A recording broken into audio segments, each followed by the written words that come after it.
Assalamualaikum warahmatullahi wabarakatuh. Alhamdulillahilladzi an'ama 'alaina bi ni'matil iman wa hadzal 'alami bil Islam. Ahmaduhu subhanahu wa ta'ala 'ala ihsanil 'am wa asykuruhu 'ala tawfiqihi lil iman wal Islam. Asyhadu an la ilaha illallah wahdahu la syarika lah dzul jalali wal ikram syahadatan mubarra'atan ila syirki wal awham arju biha najata wal fawza bidar salam wa asyhadu anna sayyidina Muhammadan abduhu wa rasuluh sayyidul jinni wal anam afdalul man shalla wa sallam al mustafa al mubarak.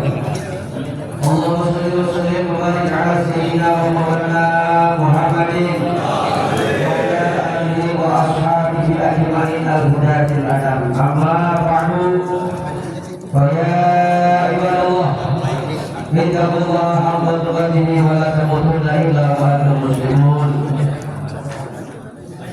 Sa'adatul qurama wal afadil masyayikhul al-a'izza, para hadirin jamaah rahimakumullah, khusus guru-guru kita, para asatidzah, para hujjah, para asatidzah lainnya, dan juga aparatur pemerintahan baik RT, RW, khusus lurah kelurahan kita yang telah memberikan sambutannya. Kita berikan doa kepada beliau-beliau semua, senantiasa Allah jaga, senantiasa Allah lindungi, Allah berikan keberkahan dalam hidupnya, Allah berikan umurnya, Allah berikan segala macam urusan, dan juga dari kelembagaan yang mana pada kesempatan kali ini diwakili oleh Bapak Wakil Bapak Santi Suryana, yang mana semuanya bersinergi di kelurahan Cibinong ini sebagaimana yang sudah disampaikan oleh Bapak Lurah kita. Kenapa sih kok di Cibinong bisa ada kegiatan bersuci semacam ini? Tak lain yang dilakukan karena ulama dan umarok yang besar. Maka kalau di tempat lain mau mengadakan kegiatan bersuci semacam ini, antara ulama dan umarok haruslah bersatu, tidak bisa dipisahkan. Maka insya Allah kalau di kelurahan lain ingin mencontoh sebagaimana apa yang ada di Cibinong, haruslah bersatu antara ulama dan umaroknya. Mudah-mudahan Cibinong yang dijadikan percontohan sebagaimana yang disampaikan oleh Bapak Lurah kita ini selama ini menjadi sebuah kebanggaan bagi kita, khususnya warga Cibinong. Mudah-mudahan acara semacam ini, kegiatan semacam ini bisa langgeng ila yaumil qiyamah. Amin. Dan juga kepada aparat pemerintah, ada Bapak Ali di sini, dan juga ada Ustaz Esi dan yang lain sebagainya. Yang mohon maaf Ampura tidak bisa saya sebutkan namanya satu persatu, namun sama sekali tidak mengurangi rasa takdim dan hormat saya kepada beliau semuanya. Ma'asyiral muslimin rahimakumullah. Manusia diciptakan oleh Allah Subhanahu wa taala sebagai makhluk yang paling sempurna. Bukan sempurna daripada penciptaannya hanya sekedar kepada bentuk tubuh atau yang lainnya, tapi manusia dibekali dengan akal, dibekali dengan hawa nafsu, dibekali dengan hati, dibekali dengan ruh, yang mana ini semua menjadikan manusia makhluk yang paling sempurna di antara makhluk ciptaan Allah yang lainnya. Di samping itu Allah memberikan berbagai macam unsur sebagai pelengkap daripada penciptaannya kepada manusia. Maka kita diberikan ruh oleh Allah Subhanahu wa taala, yang mana ruh itu adalah sesuatu hal non materi yang sifatnya suci, yang lebih dekat kepada Allah Subhanahu wa taala. Kemudian di samping daripada itu kita diberikan akal, yang mana akal ini digunakan untuk berpikir, digunakan untuk bernalar, digunakan untuk berlogika, digunakan untuk menghitung dan yang lain sebagainya. Kita menggunakan akal, diperintahkan oleh Allah untuk memikirkan daripada apa yang Allah ciptakan.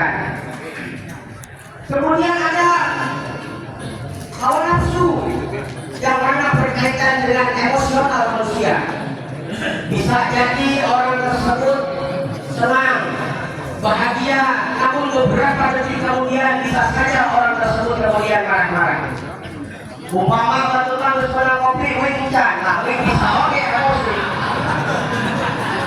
Waktu mah kalau belanja yang bahkan itu wih mau, nah bisa oke wih ayam larang ayam rumah. Ada sugar kan di daerah itu deh. Ada susunya kajian, ayam ya. Nah datang beringat dah. Jadi yang berkaitan dengan emosi manusia itu ada hawa nafsu. Bagaimana kita mengendalikan emosi kita, bagaimana kita mengendalikan kemarahan kita, kesenangan kita, itu semua berkaitan dengan hawa nafsu. Kemudian ada satu lagi hal yang membuat manusia berbeda dengan makhluk yang lainnya. Nabi Muhammad SAW bersabda, di dalam tubuh manusia, inna fil jasad, sesungguhnya di dalam tubuh manusia, mudghatun, ada satu tumpah darah. Tidak semua saya amalin. Barang siapa yang orang memiliki segumpal darah tersebut, apabila segumpal darah tersebut baik, maka akan baik pula seluruh amal perbuatannya. Tidak fasadat sa'iru amalin, dan apabila rusak segumpal darah tersebut, maka akan rusak pula semua amal perbuatannya. Apa yang dimaksud dengan segumpal darah tersebut?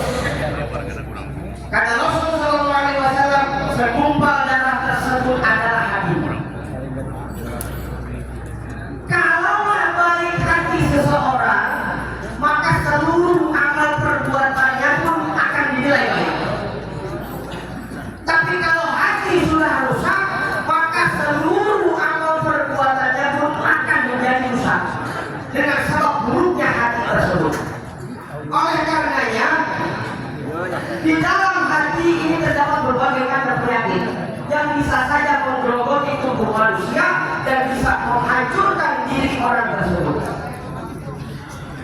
Ada satu perbuatan yang kira-kira itu sangat merugikan kepada manusia.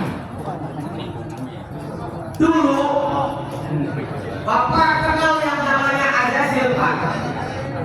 Wamu ka Azazil tuh? Wamu. Yang kenalan. Azazil itu adalah salah satu makhluk yang taat kepada Allah Subhanahu wa Ta'ala. Salah satu makhluk yang paling senang beribadah kepada Allah Subhanahu wa Ta'ala. Namun terus kemudian Azazil menjadi makhluk yang dilaknat oleh Allah. Sebab satu, perbuatan hasud. Apa itu hasud? Dengki kepada orang lain. Azazil yang tadinya makhluk sempurna, makhluk yang Allah berikan keistimewaan, bisa keluar masuk surga seenak hatinya, lalu kemudian menjadi makhluk yang dilaknat oleh Allah Subhanahu wa Ta'ala. Menginginkan kesenangan orang lain berpindah kepada dirinya dan menginginkan kesenangan yang dialami oleh orang lain itu hilang sama sekali, sehingga kesenangan tersebut berpindah hanya kepada dirinya saja. Nabi Adam diciptakan oleh Allah Subhanahu wa Ta'ala dari tanah. Kemudian Allah berfirman kepada seluruh malaikat, wa idh qala rabbuka lil malaikati isjudu li Adam fasajadu illa iblis aba wastakbara. Ketika Allah berfirman kepada seluruh malaikat untuk bersujud seraya mengistimewakan Nabi Adam, menyembah bukan dalam arti beribadah kepada Nabi Adam, tapi untuk menghormati Nabi Adam. Semua malaikat sujud untuk menghormati Nabi Adam, tapi ada satu makhluk yang tidak mau melakukan hal tersebut. Siapa dia? Yaitu adalah iblis. Kalau kita pintar cuma pintar doang, Azazil lebih pintar Pak daripada kita. Kalau kita cuma alim doang, Azazil lebih alim, bukan bapak alim serta, bukan. Alim orang yang pintar maksudnya. Kalau ada orang yang pintar, ada orang yang alim, Azazil jauh lebih pintar. Tapi kesalahan Azazil itu satu, iri kepada Nabi Adam. Ketika semua malaikat diperintahkan untuk bersujud,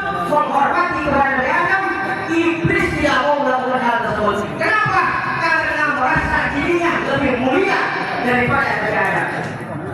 Aku diciptakan dari api kata iblis, sedangkan dia diciptakan dari tanah.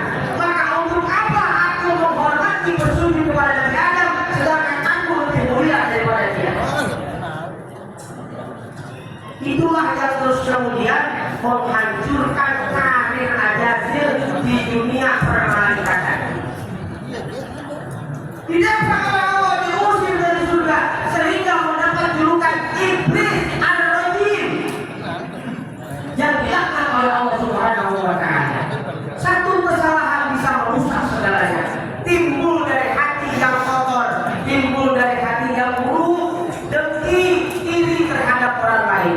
Kenapa bisa begitu? Orang yang dengki biasanya satu, karena tidak bisa mulia. Kenapa Allah memerintahkan kepada malaikat untuk bersujud kepada Nabi Adam?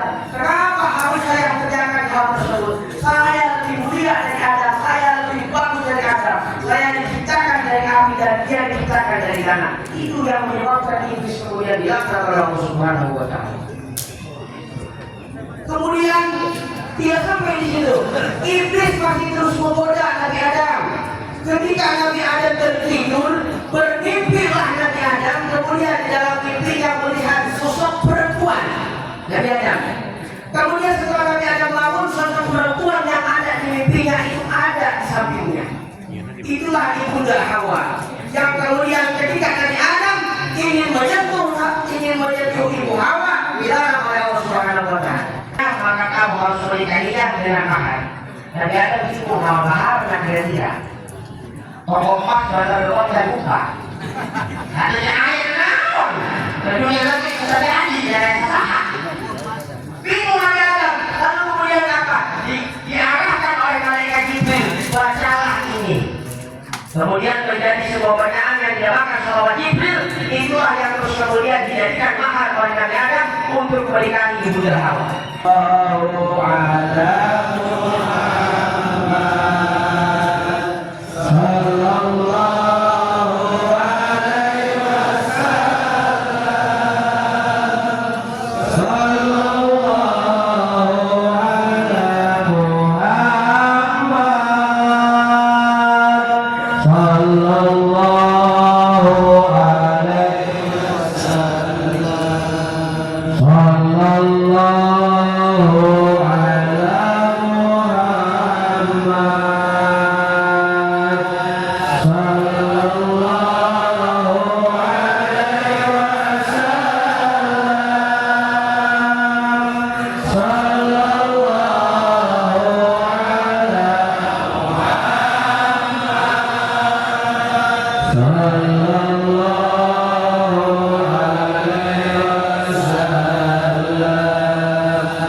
Itulah mahar Nabi Adam untuk menikahi ibunda Hawa.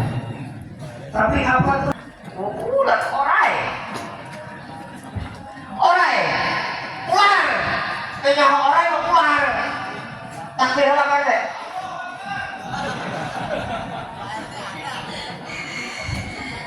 Apa-apa anak-anak takbir. Diulangi kan? Allahu Akbar. Nabi lamun sama ngereman yang tutup tadi itu. Nah, orang baru arung berarti. Ini cuma pakai itu orai. Lah, ini orai kan sejarah. Ayo bis. Ya air yang ada di surga. Kan air itu diurusi Allah. Cuma karena air supaya bisa ke surga. Oh, gampang bis. Ini supaya kita menyusup. Kita sembunyi-sembunyi masuk surga. Oh, betul selalu gitu mah. Akhirnya itu ular kemudian dia bersekutu dengan iblis. Iblis bersembunyi pada tubuh ular sehingga tidak diketahui. Masuk ke surga. Begitu sampai di surga, terus kemudian apa yang dilakukan oleh iblis?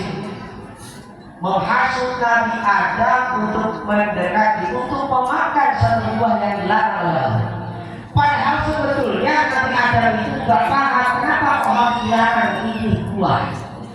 Para Allah jangankan dimakan, didekati saja pohonnya tidak boleh kan begitu. Walau tak berubah hari saja, kan Allah berfirman begitu. Janganlah kamu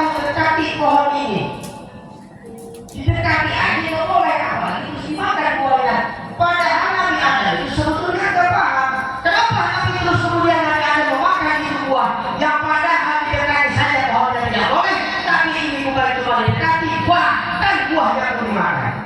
Yamin. Walaupun Nabi Allah Subhanahu demi Allah ya Allah Subhanahu. Nabi Adam ditipu, Nabi Adam dibujuk, Nabi Adam dirayu sehingga beliau tidak menyangka bahwa akan ada makhluk yang mengatasnamakan Allah yang menggunakan namanya untuk berbohong. Akhirnya itu buah dimakan. Dimakan oleh Nabi Adam sehingga kemudian Allah mengetahui hal tersebut. Itu iblis kemudian yang bersekutu dengan ular, akhirnya ular menghilangkan kakinya. Oh, itu enggak sempurna orang ini. Jadi sukuan. Wah, ayah sukuan itu orang ini. Makanya kamu coba umpamanya kasawan yang kurang ikut ayah sukuan, mereka tahu apa. Itu. Jadi dulu ular itu ada kakinya, tapi karena bersekutu dengan iblis, akhirnya Allah mengetahui hal tersebut, dihilangkanlah kaki daripada ular-ular tersebut. Saya ngomong lagi orang itu ular. Tapi begitu. Nah itulah perbuatan hasud, yang mana terus kemudian dari perbuatan hasud ini timbul berbagai macam penyakit hati yang lainnya. Yang paling tinggi kejahatan, yang paling tinggi kesombongan yang berasal dari hasud itu adalah satu, takabur, sombong. Maka lamun urang sombong, umpama ada sombong, contohlah ke iblis bagian dosa itu dibebaskan oleh Allah, keluar masuk dari surga, kemudian dia takabur, sombong, akhirnya dilaknat. Pikirlah orang ketika tidak dilaknat. Karena iblis baik, dia kos itu sebab gara-gara sombong, gara-gara hasud, takabur. Saat itu keluar asal surga, ngenahan banget, bebas. Tapi kemudian dilaknat oleh Allah, diusir dari surga. Orang itu jangan sampai berperilaku seperti ini. Ayah mau kira-kira dibanggakan ke orang. Apa yang kita terus kemudian kita sombongkan? Kita makan dari hasil tanah. Berbagai macam kebutuhan ada di dalam tanah. Ada hui, ada boleh, ada singkong. Semuanya berasal dari tanah. Terus kenapa kita harus bersifat wanita yang tinggi sifat? Kita semua akan kembali ke tanah. Kita makan berasal dari tanah. Tapi kenapa masih ada orang yang tinggi seperti itu? Nah, itu yang harus kita contoh dari iblis. Iblis saja bisa diangkat dalam hidup Allah. Lalu bagaimana dengan kita? Seorang hamba yang sangat doif, yang sangat lemah, yang jauh daripada segala macam amal ibadah kita segera diterima oleh Allah Subhanahu wa Ta'ala. Jauh Pak harapan kita. Ibadah saja, makanya ibadah saja kita tidak cukup. Iblis pun bagaimana ibadahnya kepada Allah? Bersujud ratusan tahun kepada Allah ibadahnya.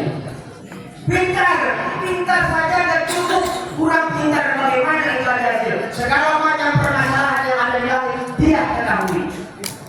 Tapi karena satu kesalahan akhirnya hilanglah sudah semua segala macam bentuk amal ibadah yang dikerjakannya. Makanya dulu orang kafir Quraisy yang terus kemudian Nabi Muhammad SAW mendapatkan berbagai macam kenikmatan. Allah Subhanahu wa Ta'ala berfirman dalam Al-Quran, "Am yahsuduna an-nasa 'ala ma atahumullahu min fadlihi," kata Allah. Apakah terus kemudian mereka orang-orang kafir hasud kepada Nabi Muhammad atas apa yang Allah berikan kepadanya daripada karunia Allah Subhanahu wa Ta'ala? Orang kafir hasud kepada Nabi Muhammad, banyak mendapatkan keutamaan, banyak mendapatkan kemuliaan, banyak mendapatkan karunia dari Allah. Tapi terus kemudian mereka hasud kepada Nabi Muhammad, yang mana sampai kemudian mereka orang-orang kafir mengatakan Muhammad adalah penyihir, Muhammad adalah tukang bohong, Muhammad adalah tukang tipu dan yang lain sebagainya. Itu karena hasudnya orang kafir kepada Nabi Muhammad SAW. Maka kata Rasulullah SAW dalam sebuah hadisnya, beliau memberikan nasihat kepada kita, "Iyyakum, jauhilah oleh kalian, takutlah kalian semua, hindarilah oleh kalian semua perbuatan hasud." Kenapa harus kita hindari? Karena hasud itu kamata bulu daru, kata Allah. Hasud itu seperti kayu yang memakan, seperti api yang memakan kayu bakar. ini nanti bisa hilang dengan sebab perbuatan hasud. Sebagaimana api yang memakan kayu bakar. Nah, untuk bila semua